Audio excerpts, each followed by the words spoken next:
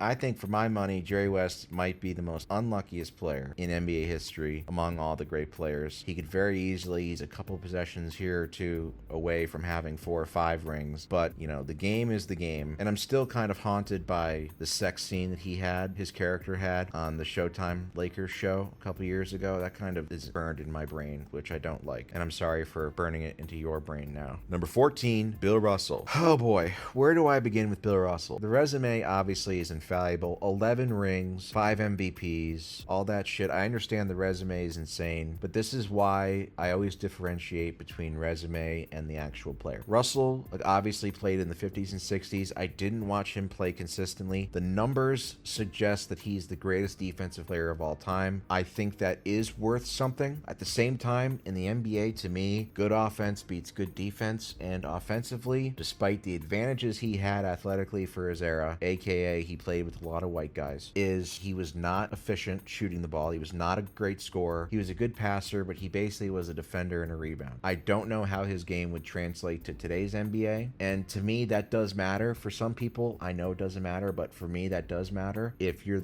people have no problem discrediting guys like a George Mikan or a Wilt Chamberlain, and I don't see why Bill Russell should be exempt from that. So his resume says that he's a surefire top 5 player of all time. I don't have him that high, obviously, but still, to be the greatest defensive player of all time, I do think there is some value in that. So that's why he lands here. Number 13, Kevin Durant. Probably the single most difficult player to rank on this list, because from a talent perspective, maybe top 5 all time, a 7-footer who can handle and score 30 points with hyper efficiency. In terms of resume, 2 finals MVPs, 2 rings, an MVP, bunch of scoring titles. For like, the resume is there, the talent is there, and yet because of some unbelievably specific and unique circumstances, aka him going to Golden State, I don't know how to judge him. I don't know how to rank him. I think in a pure, like if you're talking about, if you're at the blacktop and you're talking about, all right, let's pick the best players one by one, he obviously goes higher than 13. But at the same time, it's like, well, the way his career unfolded, I don't really know how to square it, because I feel like he should have been more successful. He should have had more championships without the Warriors. He's a lot like Aaron Rodgers to me, where the talent is historic and they won a championship and they have a championship MVP, but for whatever reason, they just didn't win as much as their talent warrants. And so that's why, despite Durant being one of the best players I've ever seen, I have put him at number 13. Number 12, Wilt Chamberlain. Famous sex haver, Wilt Chamberlain is number 12 on my list. Now, I want to point out we are at the point of the top 12 players ever, which is the previous video I did. So at this point, it's a lot of the same players. I've rearranged a couple players. There is a new player thrown in. So a lot of the dialogue is going to be similar to what I already did. Just a heads up with my previous video, because a lot of these guys are retired and nothing's changed. And Wilt is one of those guys. Big story with Wilt. Amazing numbers, historic numbers, GOAT numbers, just from raw stats, regular season. He's the greatest player of all time if you don't have any context involved. The big bugaboo again with him, didn't win enough in the postseason, was a playoff dropper. Even though he still had really good playoff numbers, he only won 2 championships. And the biggest takeaway from Wilt is, despite his freakish advantage,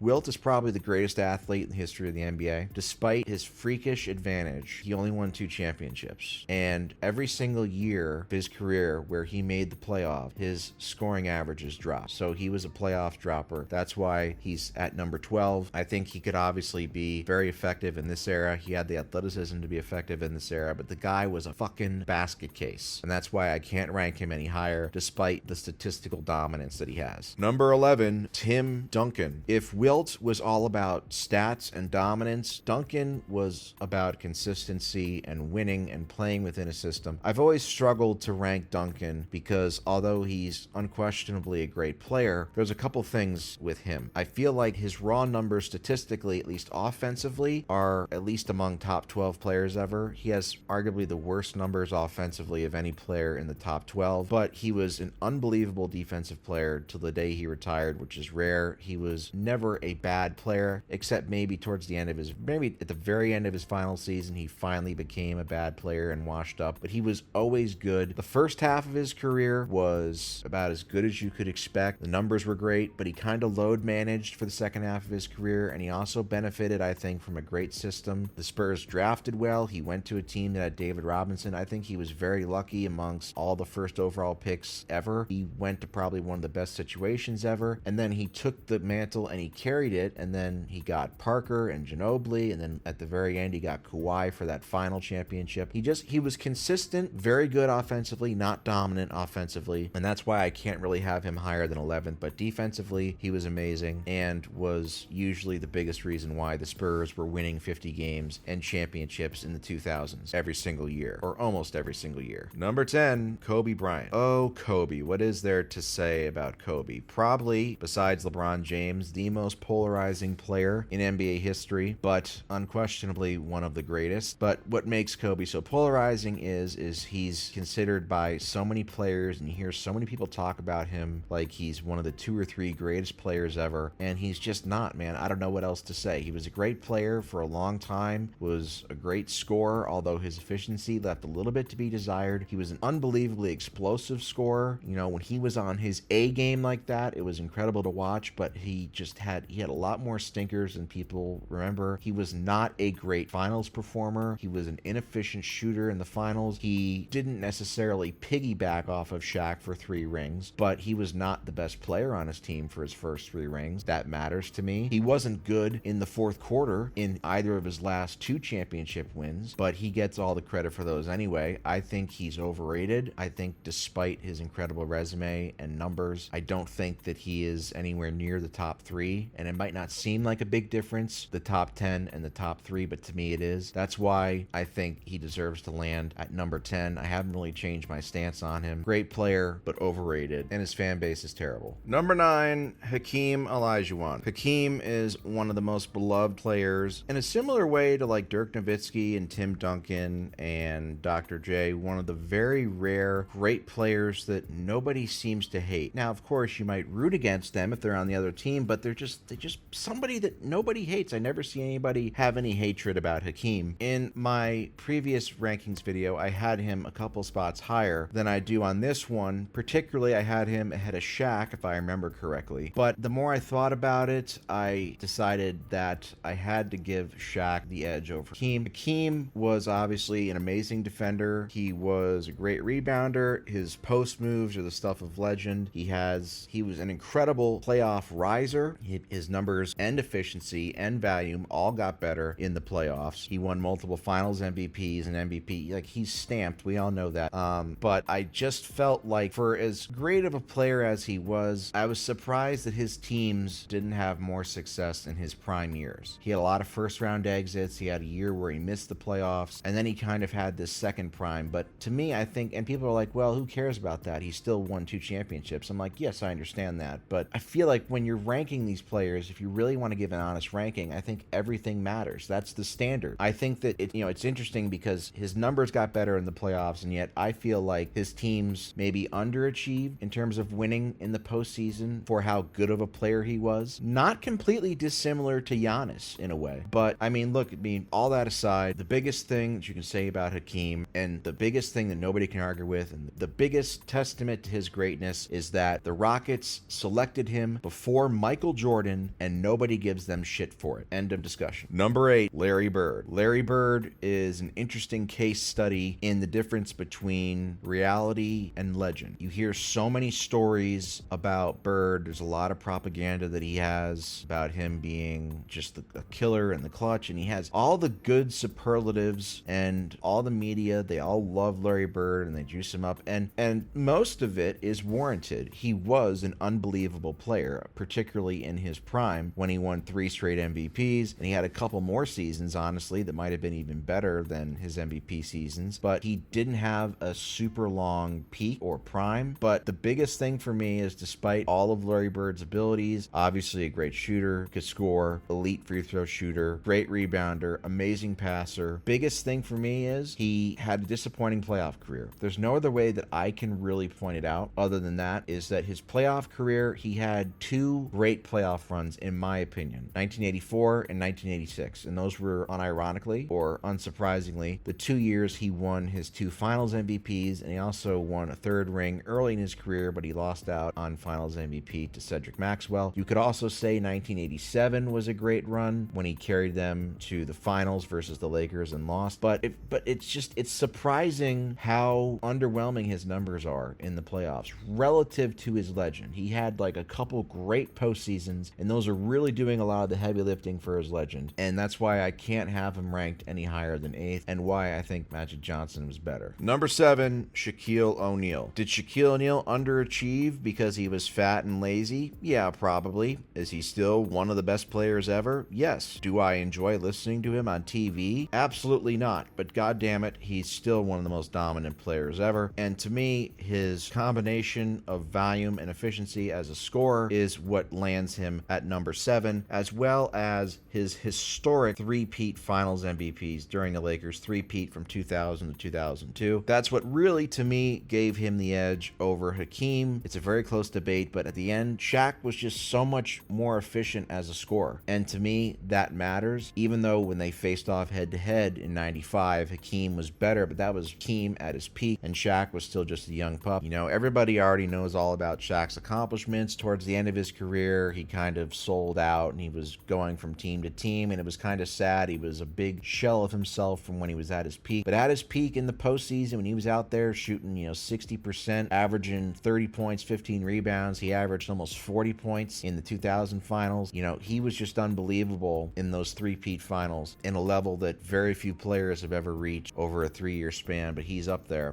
The one thing about him, he never led the league in rebounding and never led the league in block shots, which is surprising considering the talent and the gifts and the size that he had. So I do think he could have been a top 2 or 3 player ever, but at this rate, he'll have to settle for finishing top 7, which I don't think is something to be too upset about. Number 6, Magic Johnson. Yes, that's right. To me, Magic Johnson is no longer the greatest point guard of all time. But then again, what is a point guard? The debate is obviously Steph versus Magic, and it actually is a pretty good debate because both of these guys had played on stacked teams for virtually their entire careers, especially Magic because he was drafted onto a team that had the best player in the NBA. Steph, the first couple years, the team was bad, and then they drafted and got good really quickly, and then we all know how that went. But with Magic, just a GOAT-level offensive player, hyper-efficient, probably the greatest passer in the history of the sport, insane amount of assists. He could rebound if he had wanted to, if he had more of a scorer's mentality on the field, or on the court rather. We already know he had that off court, but on the court, if he had been more of a scorer mentality, very easily could have been a super efficient 25 points per game type of guy. Was never a great defender, and he did benefit from playing in a terrible conference in the 80s, which is a big reason why the Lakers were able to win 8 times in 10 years there, with the occasional Houston Rockets run mixed in. But Magic ranks this highly because, again, he was just a GOAT-level offensive player. He was a terrific playoff performer. He was a better finals performer than Larry Bird. He was a better playoff performer than Larry Bird. Those two are basically like inseparable, but that's why I have him here. If you're talking about a quote-unquote pure point guard, he still is the best there in terms of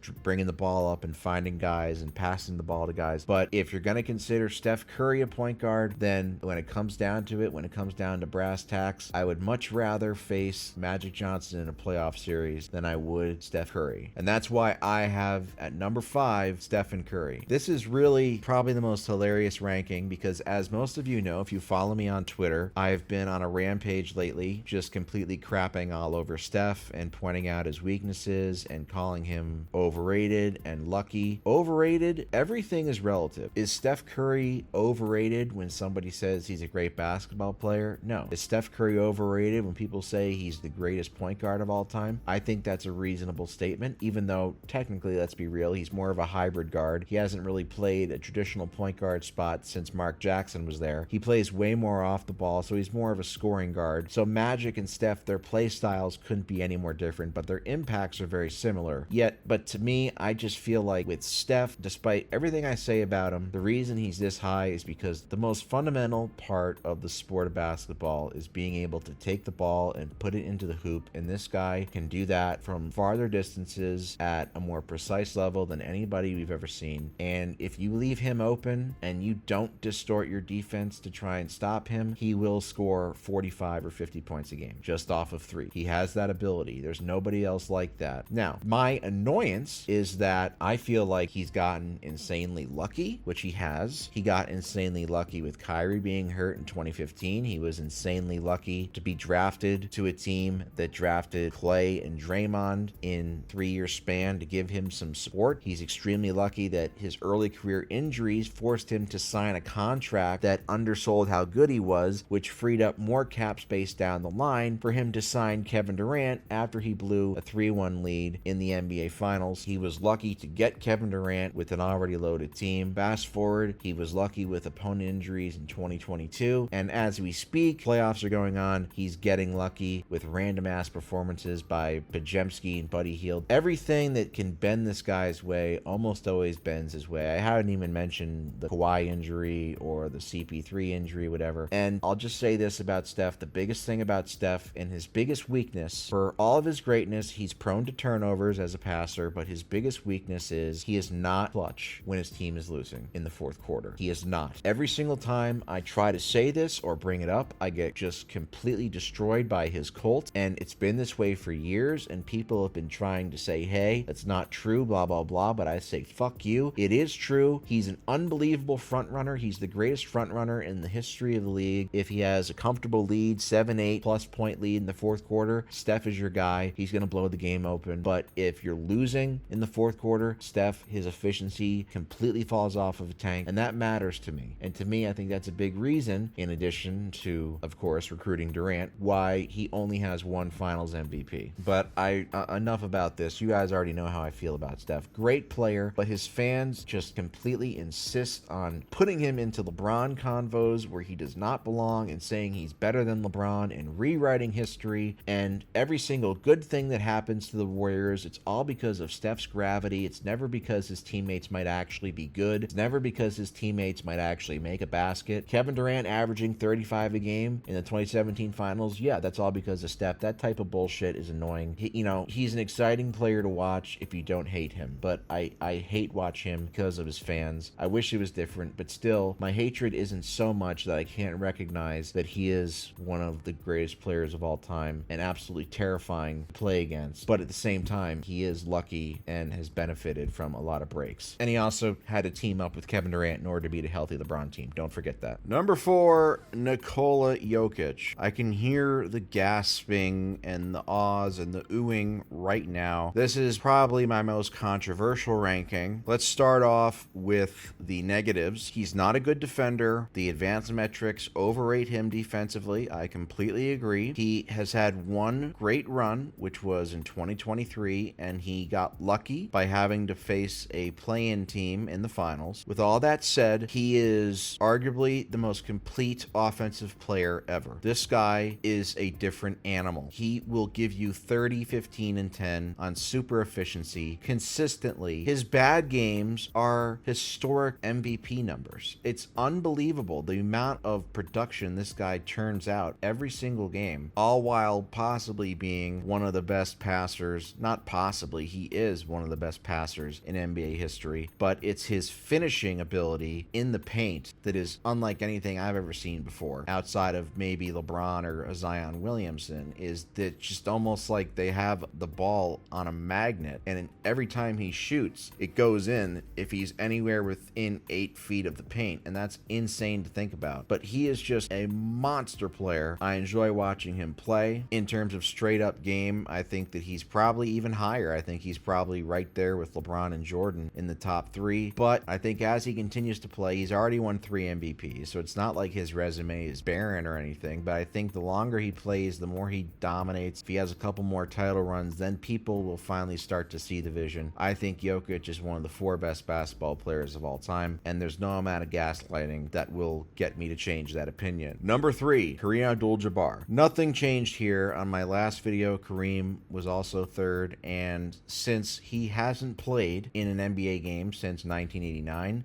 he has done nothing on the court to change my stance on that. Although, was my last video, was that before or after LeBron passed him? I don't know. It might have been before. He still might have been the all-time leading scorer during my last greatest players video. He's obviously no longer, but he is one of the very few guys, Kareem is, that combines an insane peak with insane longevity. He was also a playoff riser. He won 6 MVPs and 6 rings. But this is the thing with Kareem, is that the first decade of his career, he won 5 MVPs, but he only had 1 ring. The second half of his career, he got teamed up with Magic Johnson. He had 5 rings and just 1 MVP. He did win 2 finals MVPs, and he did benefit from playing with Magic, but also vice versa. Magic benefited from playing with him. He was the best player in the league for almost an entire decade, even if that decade was the 1970s and it was filled with drugs and the ABA was taking talent away.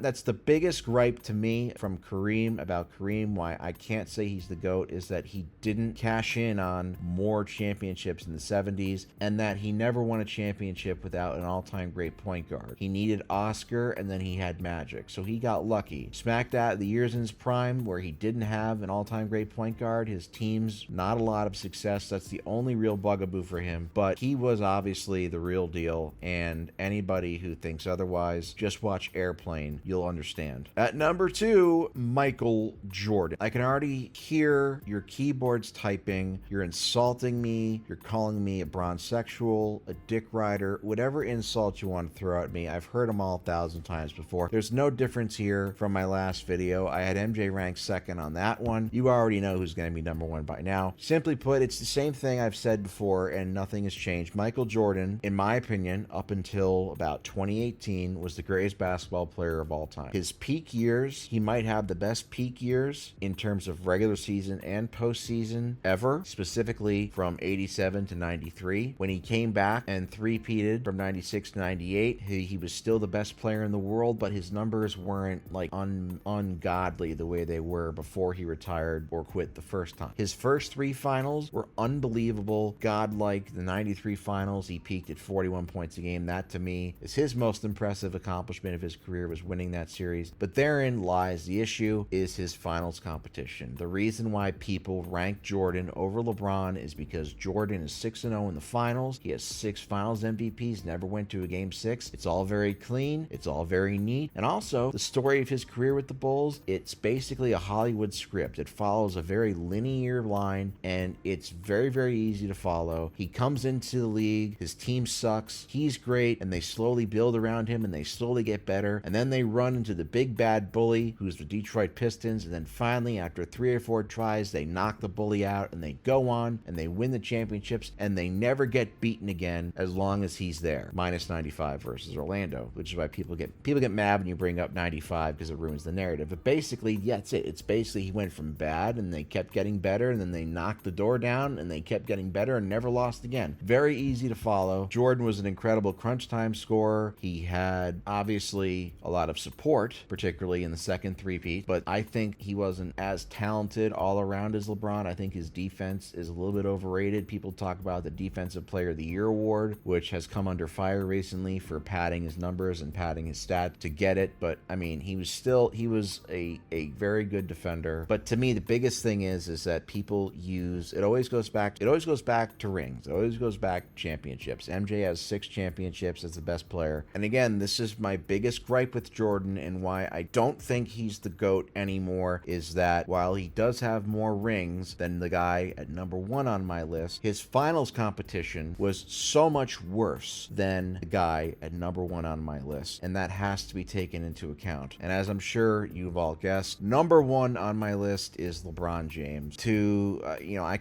We could all talk hours about his career and his failures and why you hate him and why blah, blah, blah, blah, blah. Basically, if you ask me to kind of summarize succinctly why I think LeBron is the GOAT, I would say, well, it's because he's been better than anybody else ever has for longer than anybody else ever has in the most talented era in the sport. And yes, it is the most talented era in the sport. Don't even try to deny it, you stupid old head. The only thing holding back LeBron is that he doesn't have a great finals record. He's 4-6 in the finals. He doesn't have as many rings as Jordan, so he can't be the GOAT because he has a losing finals record. Meanwhile, it's all simple, and we all know it. The only reason Jordan has more rings than LeBron is because Jordan never had to play the Spurs, or especially the KD Warriors teams that LeBron had to in the finals. LeBron had to face dynastic championship caliber teams in the vast majority of his finals appearances. Michael Jordan never had to face a team like that in the finals. And so that matters. And it annoys the fuck out of me that I have to hear people say that LeBron is a loser for quote unquote only having 4 championships, which completely ignores Kyrie being hurt in 2015 and then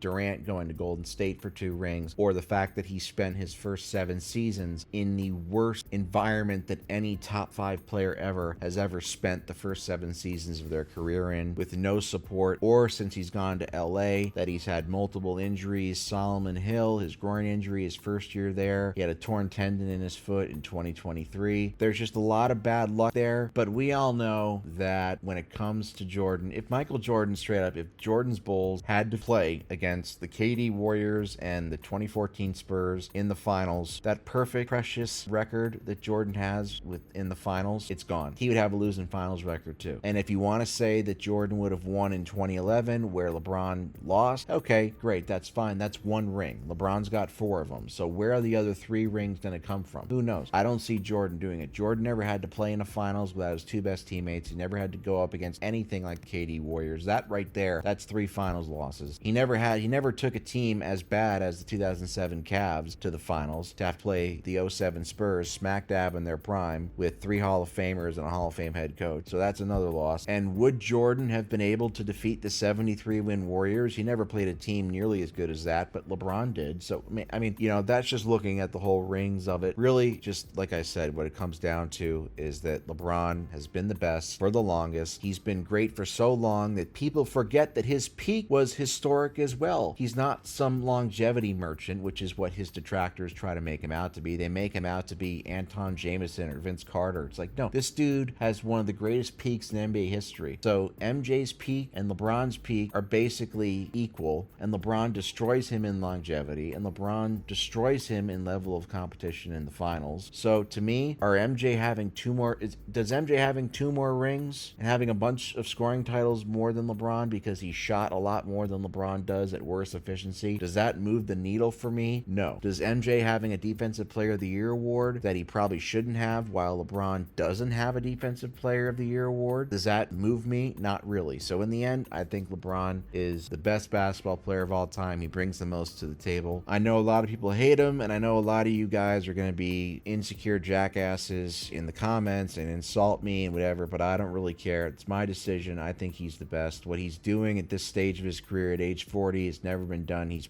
still putting up all NBA numbers while having the most minutes played in the history of the fucking sport. We're never going to see another player like LeBron James, even if people love Michael Jordan more. And with that, I say adieu.